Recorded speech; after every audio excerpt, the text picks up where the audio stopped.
Hola, ¿qué tal amigos y amigas que nos siguen a través de las redes sociales? Muy buenos días, gracias nuevamente por acompañarnos en una transmisión del Museo Regional de Chiapas. Estamos muy contentos porque hace unos minutos acabamos de inaugurar y cortar el listón de una exposición aquí en el vestíbulo al aire libre en el Museo Regional de Chiapas en Tuxtla Gutiérrez, nombrada Un hallazgo insospechado. Son infografías que están plasmadas en 7 paneles que ustedes pueden venir a visitar a partir de hoy en el vestíbulo del Museo Regional de Chiapas, y que da cuenta del trabajo de investigación de la doctora Marta Cuevas García y un equipo de colaboradores que durante mucho tiempo en Palenque estuvieron trabajando y tuvieron estos hallazgos. Se tratan de incensarios numerosos en diferentes edificios y que fueron documentando a través de imágenes muy bien tomadas, fotografías que hoy pueden ustedes ver, y toda esta serie de incensarios que tienen una connotación, una interpretación ritual muy importante. Acompáñenos y vengan al Museo Regional, al vestíbulo. Aquí está la exposición Un hallazgo insospechado. Pero para que contextualicemos esta exposición que ya está en exhibición a partir de hoy, quisimos invitar y le agradecemos mucho al doctor Eliseo Linares Villanueva, profesor investigador adscrito al Centro INAH Chiapas. Gracias, doctor Eliseo, por acompañarnos, porque él nos va a dar más detalles, nos dará todo el contexto arqueológico prehispánico de esta grandiosa exposición. Gracias al doctor Eliseo Linares Villanueva por compartir su conocimiento, y justamente la plática que vamos a escuchar y ver esta mañana se llama Los incensarios del grupo de las cruces de Palenque, que unen perfectamente bien en lo disciplinario y lo temático con esta exposición que a partir de hoy ya está en exhibición para todos ustedes. Doctor Eliseo, bienvenido. Muchas gracias, gracias por la invitación. Fíjense ustedes que la presentación general de esta exposición y luego después la descripción de los hallazgos y de todas las cosas que significa la exposición de hoy, la iba a realizar la doctora Marta Cuevas, porque es parte de su trabajo doctoral y después parte de una publicación muy bonita que le realizaron que se llama Los incensarios de Palenque, con la cual tuvo un premio de Lina, el reconocimiento de la tesis de doctorado con el premio Alfonso Caso. Yo le agradezco mucho que me haya escogido a mí para hablar sobre estas cosas. Le pidió al doctor Valente Molina, dentro de este museo, que iniciara la invitación. Yo le agradezco mucho. Yo voy a hablar sobre temas básicos, sobre este tipo de objetos arqueológicos. Seguramente me escogió o pidió que yo lo hiciera. Nos conocemos desde hace mucho tiempo ya. Ella trabajó aquí en el Centro INAH Chiapas hace mucho tiempo y colaboramos juntos para armar una de las versiones de la sala de arqueología que existió, que se abrió en 1993 aquí, y trabajamos ella y yo el guión, y igual nos dedicamos a la cuestión del montaje y la curaduría en general. Bueno, pero yo en particular pienso que me escogió porque me he dedicado junto con mis alumnos a estudiar incensarios, pero no mayas, sino zoques. Por ahí hay algunos trabajos míos realizados junto con mis alumnos, en los que han surgido algunas tesis. Bueno, y hemos encontrado que los incensarios son artefactos muy interesantes. Pero lo que hoy les vengo a presentar un poco sobre el contexto arqueológico, como mencionaba el doctor Valente Molina, de dónde se recuperaron estas piezas, cómo las recuperaron y qué hicieron con ellas. Datos básicos de qué significan, dónde salieron, cuándo salieron, en qué número, qué se hizo con ellos, que algunas personas que vienen de visitar a ver nuestra exposición pueden quedar un poco con la duda.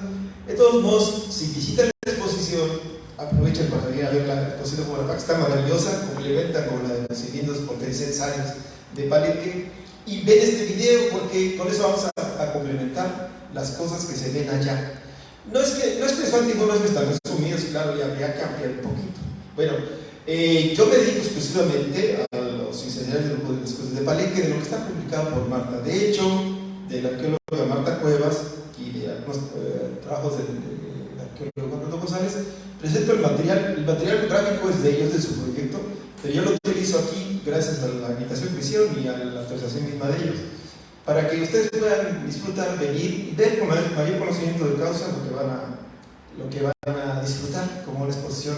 Después de visitar la exposición de Bonampak, pasan a ver esta de los cirios y van a ver que va a ser una visita maravillosa del museo con las cosas que tiene hoy día el Museo Regional. No está nuestra sala de arqueología todavía en buena condición, pero estas otras se pueden muy bien hacer la visita muy agradable y luego después finalizar con la sala de historia. Bueno, empezamos con los incensarios de tipo de las cruces, como les comento, respondiendo algunas palabras básicas, ¿no? ¿Cómo se les denominan este tipo de objetos? Bueno, ya les comentaba yo en la visita guiada que hicimos de esta exposición de infografía, con esas bellas fotos que están allá afuera en el vestíbulo del Museo Regional, que tienen diferentes denominaciones. Normalmente los arqueólogos los conocemos como cilindros portaincensarios, aunque no siempre son solamente portaincensarios, sino también los pueden ser también incensarios mismos. Se les denomina, y ellos también lo hacen, Bartacol se llama incensarios compuestos, porque es el portaincensario y el incensario además. Normalmente lo que la gente conoce en las exposiciones es el cilindro mismo, pero no junto con el incensario. Nosotros en la exposición que realizamos hace ya un par de años, creo que un poquito más, sobre los incensarios, creo que es una cosa que también hicimos aquí en el Museo Regional, con la colaboración de la arqueóloga Leticia Moscoso y un servidor. Montamos una exposición sobre incensarios en general y montamos también las exposiciones. En la exposición algunos incensarios mayas y les pusimos el brasero. Y cuando tiene el brasero se le puede llamar incensario compuesto. También se les denomina dioses incensarios. Y tiene toda la razón los que lo denominan así, porque en la decoración que lleva el cilindro siempre va una o varias de las deidades que gobernaron el panteón maya. Y en particular, en este caso, el panteón maya de Palenque. Bueno, también se le llama incensario de pedestal porque el cilindro es el pedestal que sostiene al quemador de incienso. Hay gente que, pensando en la simbología del objeto, le llama conjuntos simbólicos de fuego. Bueno, puede ser que sí, puesto que allí se queman sustancias que van dirigidas a las deidades para agradarles, para generar un ambiente propicio para que la deidad se manifieste. Entonces el fuego junto con lo que quema forman una unidad temática simbólica y por tanto pueden considerarse junto con todo lo que está plasmado en el cilindro como conjuntos simbólicos, ¿no? Bueno, también se les llama artefactos idea. Bueno, puede ser artefactos, conjuntos de ideas, porque como les comentaba, se propone, y yo creo que está en todo lo correcto, y ideas que también le toma Marta Cuevas, igual con otras gentes que han trabajado con ella, de que se trata de estos cilindros portaincensarios, de la representación simbólica del universo, el árbol cósmico. Y bueno, entonces sí pueden ser artefactos que plasman una idea aquí. Bueno, también sí pueden ser resúmenes simbólicos, porque claro, también, puesto que si están representando el universo, diferentes niveles, son resúmenes simbólicos de ese espacio que habitamos los humanos. Bueno, aquí como ilustración les pongo una propuesta que da Marta Cuevas y otros autores más sobre cómo se representa el glifo de incensario. En este caso, en el Templo del Sol, hay en modelos tableros, está este símbolo que significa el incensario de los 9 fuegos. Y generalmente es una base sobre la que va un bulto especial que tiene estos trenzajos o como especie de amarres, y encima de él está el fuego sagrado. ¿Qué son? Bueno, ya lo dice el mismo título. Son quemadores de sustancias sagradas, de sustancias y objetos dedicados a las deidades. Generalmente es sangre humana, pero también dicen sangre vegetal, la savia de los árboles, y en especial el copal, por ser una resina olorosa que despide un aroma agradable. Bueno, según los reportes que se tienen de estos incensarios o estos cilindros portaincensarios, dentro de los bultos, porque se guardaba un bulto cuando se ofrecía sangre, la sangre se grababa sobre papel o sobre tela, y este era amarrado. Entonces se le agregan al interior de este bulto las cosas que sirvieron para sangrar, y pueden ser espinas de mantarraya, navajías de obsidiana y algunos otros objetos que van dentro de este bulto para ser quemado en estos incensarios con la sangre humana. Fíjense que también han encontrado un plástico que no encontré en la foto, los falanges humanas que fueron incluidas en estos bultos sagrados. Es posible que de estos, uno de los temas de los morales de Bonaparte, donde hay un prisionero que se sujeta la mano y la mano botea sangre, es posible que le hayan sido arrancado las falanges impuestas en algunos bultos sagrados que eran quemados en los braseros. Y bueno, aquí tenemos entonces también el grifo Dios incensario, que estaba en el tablero del templo de las inscripciones, y se ve de nueva cuenta el soporte más el bulto especial y la designación para deidad. Aquí vemos era un disco en el que estaba representado un personaje, el gobernante del Cayo. Por cierto, es una pieza que se perdió, dicen que lo tiene alguna comunidad ahí en la Sierra del Pococinco, que está haciendo un ritual así para la quema en estos incensarios deidades, la quema del bulto sagrado, en la que debería haber sangre y otro tipo de objetos propios de un ritual de sacrificio. Se ve en él, hay un personaje sentado, bigotudo por cierto, cosa rara de las vallas, que está ofreciendo las bolitas de copal y posiblemente su propia sangre que sale de las manos de él, a esta deidad que parece ser en este caso el dios G3 de Palenque, o una deidad relacionada con el inframundo. Y se ve que dice bulto sagrado, dioses incensario. Esta es una propuesta de Matheus de Cuevas y Bernal, que están representadas en estos, los glifos o el texto correspondiente a esto, ¿no? Que están puestos en el altar de piedra. Está el incensario de deidad y luego después la quema del bulto sagrado. Bueno, ¿cómo fueron hechos? Yo les hacía ya una propuesta. Marta propone un montón de etapas, Marta Cuevas propone un montón de etapas en la construcción, pero yo, resumiendo el asunto tal como les comentaba, debe haber sido hecho en el último siglo por lo menos en 2 etapas. Una etapa en la que tenían obreros generales que realizaban el cilindro o el tubo que iba a soportar a toda la decoración abigarrada, y luego las aletas. Cuando uno revisa solamente eso, ven lo que tienen, están hechos no con el cuidado y el tipo de cerámica que van a utilizar después, o barro que se va a utilizar después. Todos están hechos de barro posible. Entonces creo que hubo por lo menos 2 etapas de elaboración. Una donde se genera el cuerpo general, y la otra donde intervienen artesanos especializados, alfareros especializados, que conocen perfectamente los atributos de la deidad y que además manejan a la maravilla una técnica que hoy conocemos como la aplicación o el fileteado, donde en pequeñas porciones de barro se empiezan a formar los elementos que van a decorar la parte de frente, ¿no? Lo demás se hizo el cuerpo general a través de tiras. Se nota en el cilindro cómo se van enrollando tiras de barro fresco para formar el cilindro principal, y bueno, esas mismas tiras después sirven para hacer las aletas. Ven, aquí sería el cuerpo general está formado por este cilindro un poco irregular y luego después aletas, y bueno, y algunos de ellos aquí, desafortunadamente en la exposición no viene ninguno de ustedes por detrás, sino para ver las agarraderas. Ustedes pueden ver la forma general, el cilindro, y luego encima, pues desde luego, el quemador de copal o el brasero, que generalmente es ese tipo de cajetes altos, o esta forma como especie como de copas altas, con esas tapas. Las tapas seguramente eran usadas al final del ceremonial en el que estaba siendo utilizado el incensario, y luego puesto encima para acabar con la combustión.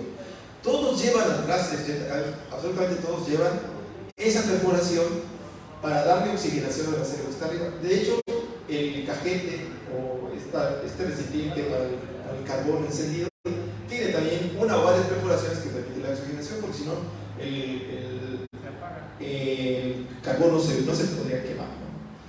Bueno, hay una composición frontal que fue estudiada tanto por Guillermo Bernal como por la doctora Marta Cuevas. Ya que estamos en una composición general, hay adornos, la parte que va a dominar la parte del frente, el frontis, digamos, ¿no? Y que tiene diferentes divisiones. Entonces, primero está la decoración sobre las aletas y también hay una sobre el cuerpo mismo de los cilindros. Todo en una sola de la parte.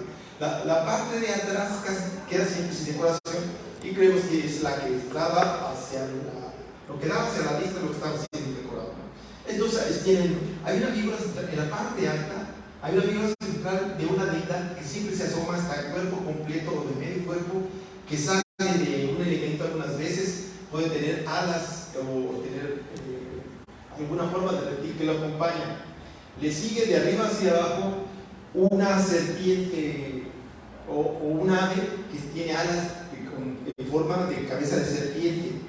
Luego vienen diademas, vienen flamas también dibujadas, y luego sobre la cabeza del mascarón principal, que podemos considerar como el centro, siempre hay los ojos acompañados de mandíbula de una deidad, y ahí se llama el mascarón superior. Hay diademas intermedias antes de llegar al mascarón central, que es donde está la deidad a la que está dedicada el cilindro, y en la parte baja al final el mascarón inferior, que representa casi siempre a los monstruos del fondo de la tierra, ¿no?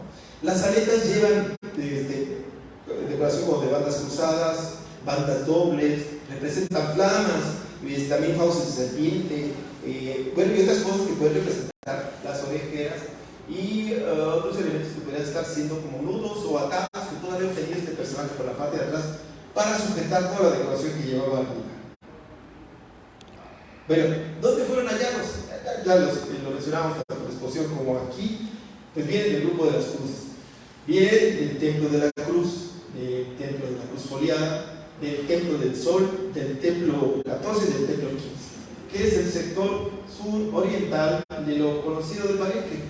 Les comentaba también que Palenque tiene una inmensidad de restos arqueológicos. Se calcula hoy día que el asentamiento completo mide más de 85 kilómetros cuadrados, o sea, hace un montón de cosas más, pero es más o menos lo que conocen las personas. Pueden ver ustedes en la parte media, a la derecha de ustedes está el palacio, a un lado está el templo 12, y luego abajo en la esquina del palacio está el templo de las inscripciones. Más abajo, señalado con el círculo rojo, está lo que sería el sector del grupo de las cruces en Palenque. Y bueno, se les llama de esa manera porque está el templo de la cruz, pero la cruz foliada y otros templos que tienen de alguna manera la representación simbólica de la cruz o del árbol, es el árbol sagrado que gobierna en esta área. Bueno, aquí está una ampliación del grupo de las cruces de Palenque y las áreas donde se localizaron los incensarios. Vean ustedes, están ahí, les comentaba también que casi todos están en los lados o en las caras occidentales de los templos de la cruz, del sol, de la cruz foliada, de estos templos más. Hay menciones de que las caras de las deidades principales o los mascarones principales de cada uno de estos cilindros miraban a otras direcciones, a pesar de estar así en el formato general, es que están dando hacia el lado poniente de los edificios, de las estructuras. Las caras tienen otra orientación. Guillermo Bernal y Marta Cuevas tienen una interpretación general para ese tipo de cosas, de por qué algo está mirando para otro lado. Todo esto está publicado en el libro de Marta Cuevas, que se llama Incensarios y Efigies de Palenque. Que les digo que ganó un premio, es una muy bonita publicación. Y bueno, ahí está la explicación general en los templos de la cruz foliada, 15 y 14 y el templo del sol. Bueno, más o menos una ubicación en el templo de la cruz, en la fachada oeste, en el primer descanso del primer cuerpo, donde fueron localizados un grupo de ellos, estos incensarios. Han estado definiendo de ese lado los cuerpos que corresponden al basamento general del templo de la cruz. ¿Y cómo estaban? Bueno, les contaba también que estaban en posición vertical. Por eso es que la interpretación que teníamos algunos, cuando supimos y vimos las primeras fotos del hallazgo, pensábamos que era porque estaban más o menos a distancias regulares y en posición vertical, que se trataban de elementos que decoraban a los templos y que eran encendidos durante la noche. No, resulta que estaban enterrados, según ya lo definen precisamente por la excavación. Y estaban pues de los descansos o estas plataformas escalonadas que conforman los cuerpos de estos edificios. Estaban apoyados por otros objetos, no solamente eran los necesarios, estaban también los restos de las cosas que se quemaron. Eso les menciono que restos de navajillas o de cuchillos, había también las falanges humanas que les mencioné. Y bueno, ahí pueden ver ustedes que algunos tenían también entierros a su cercanía, y eso que está señalado ahí como entierro primario removido, entierro primario, todos estaban dentro, muy pocos estaban completamente intactos o digamos en una sola pieza, por estar metidos en los rellenos, sepultados verdaderamente, la presión de los rellenos causó mucho daño, casi todos salieron fracturados. En muy pocas ejemplares fueron recuperados completos, como en este que se ve la fotografía, y muy pocos en posición horizontal. Entonces todos tenían una posición vertical, y vamos a ver luego en una foto en la que aparecen, aquí se puede ver en la foto que está a su izquierda, y precisamente del lado izquierdo se ven esos pequeños promontorios que están sobre esa parte clara del tema de la cruz. Se pueden ver cómo iban saliendo en distancias sobre estos descansos en los cuerpos escalonados y cómo se miran a la hora que están en el proceso de excavación. Vean el estado de conservación muy deteriorados por la intemperie un poco, y la otra porque el peso de los rellenos les ocasionó daño. Bueno, aquí está una arqueóloga participante del proyecto que se excavó uno de los pocos ejemplares que salió completo y que estaba en posición horizontal. Suponen ellos que a la hora de que empezaron a colocar los rellenos, los palencanos lo inclinaron y acabó completamente horizontal, pero que debe haber pedido la posición vertical. Aquí la arqueóloga está montada sobre un tablón para poder excavar sin tener que acercarse demasiado a las piezas o a la pieza y romperla. Es una técnica de sentido común para excavar procesos delicados que requieren no ser pisoteados o presionados para causarles más daños. Bueno, ¿cuántos eran y cuándo se recuperaron? Bueno, les decía, según los reportes que da Bernal, Guillermo Bernal, y que da la doctora Marta Cuevas en sus publicaciones, se dice que son 104.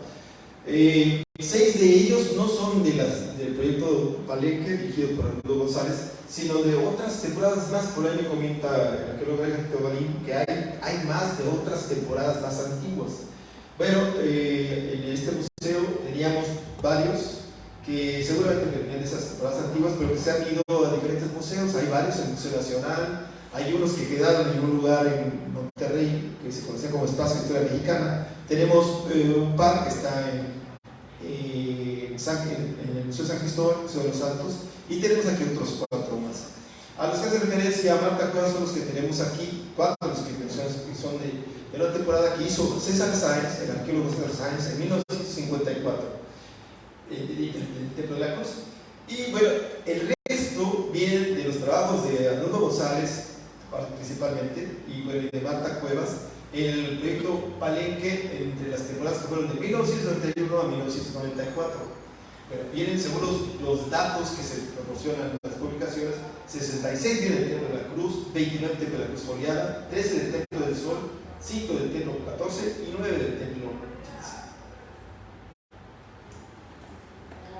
Bueno, ¿fueron restaurados? Sí, definitivamente, porque como les comentaba, las condiciones de conservación, la posición dentro de los rellenos, el peso mismo de los rellenos provocó la fractura de casi todos ellos, y algunas veces, como estaban tan en la parte, tan a flor de tierra, el paso de la gente provocó que se dispersaran muchos de los fragmentos, no se perdieron, ¿no? Y entonces, cuando encontraban alguna cosa que iba a ser integrada, en la gran mayoría, usaban una técnica que envolvía en poliuretano con las piezas, pero antes de forrarlas con poliuretano les ponían papel de aluminio. Esta también es una práctica muy común entre los arqueólogos, que cuando están un objeto fracturado, le envolvemos en aluminio con un poco de rigidez para que pueda llegar a los laboratorios. Después, ellos usaron esta técnica, forraban primero la pieza o juntaban los fragmentos y los cubrían con espuma de poliuretano para después ser llevadas al laboratorio, limpiadas y restauradas. Bueno, aquí tenemos al jefe de los restauradores ahí en Palenque, que trabajan esta gran cantidad de incensarios.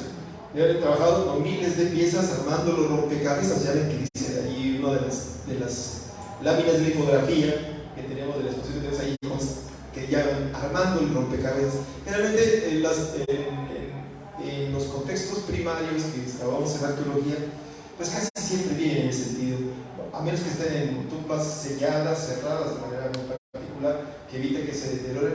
Normalmente viene a deteriorarse, hay que armarlos nuevamente, hay que armar los rompecabezas, y en este caso fueron rompecabezas con miles de piezas. Entonces está allí Alfonso de la Cruz, que fue el encargado del proyecto de restauración, que duró varios años, más o menos un equivalente de tiempo del que tardó en su recuperación.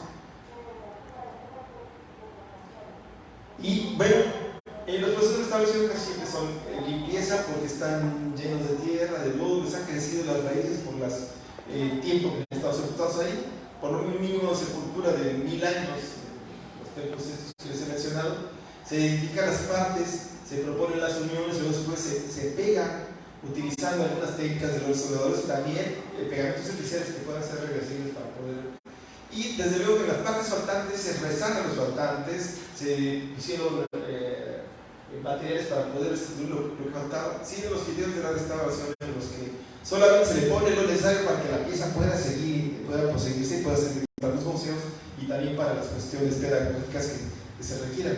Aquí vemos a otro de los restauradores identificando las partes para que puedan ser unidas y después pasen a otro proceso de restauración. Más o menos los aspectos de la restauración misma, las piezas cómo van sin separar, la cuantificación de ellas, la determinación del estado de conservación, si algunos tenían pintura, la protección especial para que la pintura no se deteriorase porque salieron de un ambiente y fueron a dar a otro. Bueno, y aquí el proceso mismo, cómo se van armando las piezas para poder dar. Algunas desde luego ya no se pueden recuperar porque les faltan algunos elementos que no se pueden reconstruir o no se deben reconstruir porque no se sabe exactamente si había una cierta idea ahí o cierto elemento, y el ponérselo suponiendo que había sería avanzar la información. Vean, la vez de utilizar estas balas elásticas para, una vez unidos, las partes no se siguieran desgregando o se pegaran chuecas. Eso es muy común entre la restauración, que cuando uno coloca una pieza, si no la sujeta con algo, la fuerza de una gravedad jala hacia otro lado y puede quedar mal pegada, y la siguiente que viene, la siguiente pieza que se tiene que unir, ya no embona perfectamente y hay que regresar el proceso a cero y volver a empezar. Bueno, ¿qué representan y por qué fueron sepultados? También un aspecto que abordábamos ya en la exposición. Representan el árbol cósmico, eso definitivamente lo es. Y además el árbol cósmico, la ceiba mítica en particular, que esta ceiba del árbol tan simbólico, está en el universo mítico de las creencias mayas. Son el eje del universo con sus niveles distintos del inframundo, el espacio terrenal y el cielo. Representa también el quincunce. El quincunce visto desde la parte de arriba. El quincunce es división del universo en 4 grupos y además en el centro. Y vean aquí, yo les he puesto estos gráficos para poder representar esto. Visto desde arriba, si viéramos la boca del cilindro junto con sus aletas, vemos el quincunce. Por las representaciones que tienen estos cilindros, pensamos que la cara que tiene la decoración es el poniente. Y en la parte de atrás del oriente, una aleta entonces al sur y otra aleta al norte. Y vemos también las diferentes divisiones que pueden estar, puesto que son el árbol cósmico, tienen esta división de la parte alta del cielo, el mascarón central junto con los elementos de la tierra, y abajo el inframundo, y en cada uno de estos niveles están representadas las deidades que corresponden para cada uno de estos, desde luego que sí. Y aquí yo retomo mi conocimiento sobre los soques y les presento esta idea en resumen, que los soques tenían del eje del universo y el árbol cósmico, que está también representado con un cilindro En este caso no siguiendo portaincensario, sino un incensario. Tiene la parte media una tapa que permite que el carbón quede ahí, y además tiene sus perforaciones laterales para su generación. Y aquí ha representado este árbol cósmico, la ceiba, cómo es que se va este lagarto que se transforma en árbol, que va al mundo de los muertos. Igual aquí un incensario que representa lo que yo interpreto como el chichihuacuauco o el chichichihua, que es el árbol nodriza representando al árbol del inframundo, que también tiene estos niveles, el nivel del inframundo y el nivel de la tierra. La parte de arriba, el mundo terrestre, con los pechos de una mujer, y hacia abajo las espinas que están en este árbol, que en realidad también es la mezcla entre ser vegetal y ser animal, el cocodrilo. Bueno, decía que es el Chichihuacuauco, que es el lugar donde los niños pequeños se iban a morar. Cuando eran pequeños, todavía estaban en edad de ser amamantados, iban al lugar donde había un árbol que tenía pechos de mujer, tal como se reproduce en el Códice Vaticano número 10. Aquí la representación de un cocodrilo con estas teodermas que se pensaba en la antigüedad que podían prestar las espinas del árbol, ¿no? Bueno, ¿dónde se utilizaban estos hilitos? Los que estamos viendo en Palenque. Bueno, yo creo que son espacios cerrados de rituales de transición. Y entre estos se mencionan, tanto Guillermo Beltrán como Patacuas mencionan que podría haber sido la intronización de los gobernantes, honor a la diada de los dioses de Palenque, la triada de Palenque le llaman, los tres dioses G1, G2, G3, y desde luego la muerte de los soberanos. Se debe haber incluido también hay alguna otra cuestión que incluye las cuestiones incidentales o de vida cotidiana, que puede haber sido que se rompieron en algún momento al hacer la limpieza y fueron a dar a los cuerpos de las pirámides de ahí y fueron sepultados. Bueno, cuando moría el soberano, cuando asumía el trono, se hacían cierto tipo de ceremonias y después de esas los seguidos iban a dar a un lugar especial para que no acabaran los basureros, que era el lado occidental de estos templos, que estaban dedicados precisamente a estas deidades, a G1, G2, G3. Y entonces se propone, y propongo yo también, porque serían rituales de transición de persona normal o de un miembro de la nobleza a regente. Después de este regente que se muere, pues de persona viva a muerta, y luego hay algunas otras cosas que tenían que realizarse, entonces tenían que haber sido utilizados en recintos cerrados que pueden ser como templos o cuevas, ¿no? Sepultados cuando moría el soberano, se cambiaba, ¿no? El gobernador, sino también cuando pasaba un catún, que es la idea más que más se utiliza para explicar por qué están sepultados ahí. Dice, son parte del proceso normal que tenían las comunidades prehispánicas de creer que cada 20 años había una renovación del universo y tenía que hacer también la renovación de todo, y entre ellos las deidades mismas, y entonces les daban una sepultura sagrada en un lugar especial. Bueno, regresaban al poniente. Yo digo, por lo menos ese dato particular que ellos registran en la aplicación de los edificios, que están en el lado del poniente de cada edificio, precisamente el lado donde está Xibalbá, el lado donde está el inframundo, allá donde va el sol, cuando se oculta y viaja entre los muertos. Bueno, y dice yo, dedicados a las deidades del inframundo y las de las aguas profundas. Jaguar del inframundo, sol del inframundo, tiburón caimán, que es del cielo y de la tierra. Pero terminamos ahora con esta plática. ¿Qué deidades están presentes en estos hilitos? ¿Qué deidades van a encontrar? Bueno, en la parte alta casi siempre está el dios Jahuil, que también conocido como dios bufón. Es su versión celeste, porque este dios es una forma también de representar a Izaná, el dios creador de los mayas, del cielo y de la tierra, y en este caso como gobernante de los espacios celestes. Están también bajando en el sentido que habíamos visto en las divisiones del espacio de la tierra, están las aves serpientes. Pueden ser garzas, pueden ser colibríes o pájaros en otro sentido, que tienen alas con forma de cabezas de serpiente o el mismo cuerpo de la serpiente formando las alas. Bueno, estos son pues patronos de todo lo que vuela y lo que se arrastra, porque de nueva cuenta es una versión de Izaná. Y bueno, ahí están lo que creemos los antecedentes de la serpiente del posclásico, no solamente entre los mayas, sino también los grupos de habla náhuatl en el centro de México. Bueno, están los dioses tiburón y caimán, es como mascarones que en la parte alta del mascarón principal están adosados. Aquí de nuevo estos patronos de las tierras y las aguas profundas. Entonces, como ven, como va la simbología, están dedicados a seres de ultratumba y principalmente esto lo demuestra los mascarones principales a los que está dedicado el cilindro, ¿no? Y la parte que representa en este eje del universo, en este árbol cósmico, a la Tierra misma. Y ahí está, les decía yo, de cómo identificar las deidades. Están los deidades G1, G2 y G3.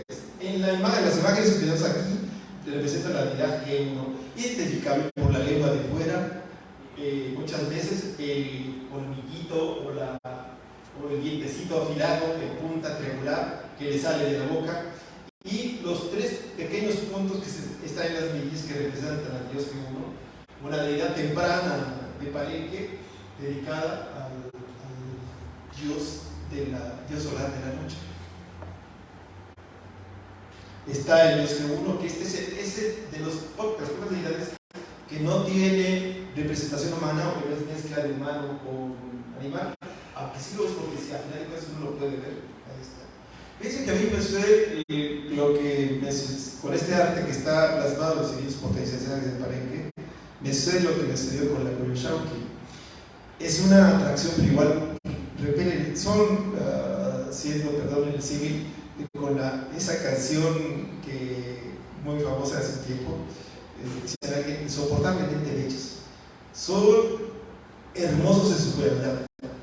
Un niño que visitaba el Museo Regional hace un tiempo me decía que si le salía una persona así, disfrazada, así, o como el dios jaguar del inframundo, moriría de espanto.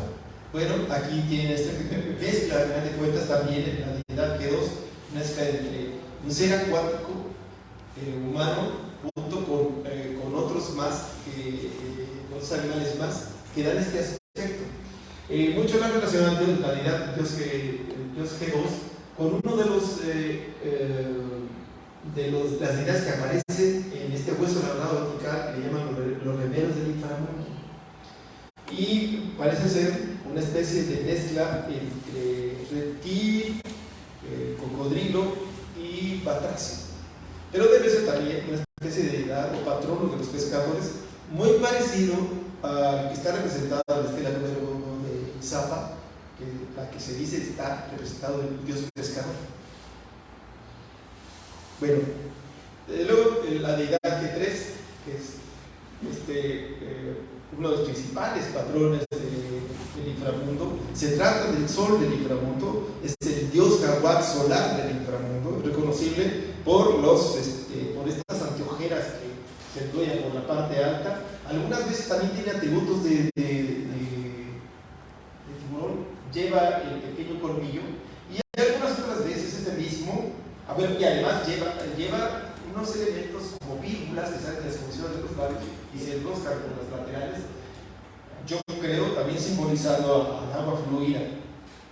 Algunas personas piensan que se trata de una lengua vívida, y en todo caso, si es así, si es serpentino, también sería, como en la creencia de los hombres, el agua en movimiento, y ellos se refieren a los ríos como serpientes de agua. Y hay una variante de la deidad G3 que se representa como el señor mantarraya o aquel del inframundo. También se le conoce, como les mencionaba muy coloquialmente, como el dios carracudo. Oí mencionar a los choles de allá, y hay gente que ha colaborado con el Palenque y ha encontrado estas cosas. El dios de la mandíbula de fuera es una deidad que tiene prognatismo, y está representado también en este hueso elaborado de los remeros vertical, donde se ve este dios con la mandíbula prominente que está llevando a los humanos, o a un gobernante que está llevando al mundo de los muertos, y va circulando por un río que debe ser nuestros ríos que se relatan en el camino, en la vía hacia el mundo inferior. Y aquí, en este caso, el reconocimiento es tener en cuenta la anteojera que representa la deidad solar y también el jaguar del inframundo, y luego la mandíbula prognata o prógnata y su barbilla, una pequeña barbita. Finalmente, termina, aparte de más, no solamente están dedicadas a deidades, sino también a antepasados divinizados. Y estos son más tempranos que los anteriores. Se trata de piezas que vienen del templo 15 y que pertenecen, se llama fase 2, pero bueno, que pertenece al clásico medio y clásico temprano. De aquí, ven, el mascarón central no tiene atributos de deidad, es la cara humana limpia. Y entonces se piensa que pueden haber sido antepasados divinizados, pero tiene de nueva cuenta el cilindro, las aletas, las divisiones en tres que simbolizan el mundo del cielo, el mundo terrestre y el inframundo, con la deidad que se encuentra abajo, que aparece como si fuera, al principio lo intentaron como una especie de moño, decían, pero es otro ser o otra deidad conocido como el monstruo Ymix o el monstruo Kawak, el monstruo del inframundo, que es una representación similar a la de las deidades de la tierra, o las diosas de la tierra del centro de México, que es que tiene que ver con lugares donde se penetra el mundo de los muertos y los gobernantes del mundo de los muertos. Pues esa es la composición, esas son las propuestas y bueno, y esas han sido las características y la forma como fueron recuperadas estas piezas. Espero que sí, definitivamente se pueda servir para que disfruten más su visita a nuestro museo en esta exposición y bueno, en objetos tan importantes, tan sorprendentes que dejan una impresión muy fuerte cuando uno los mira. Muchas gracias.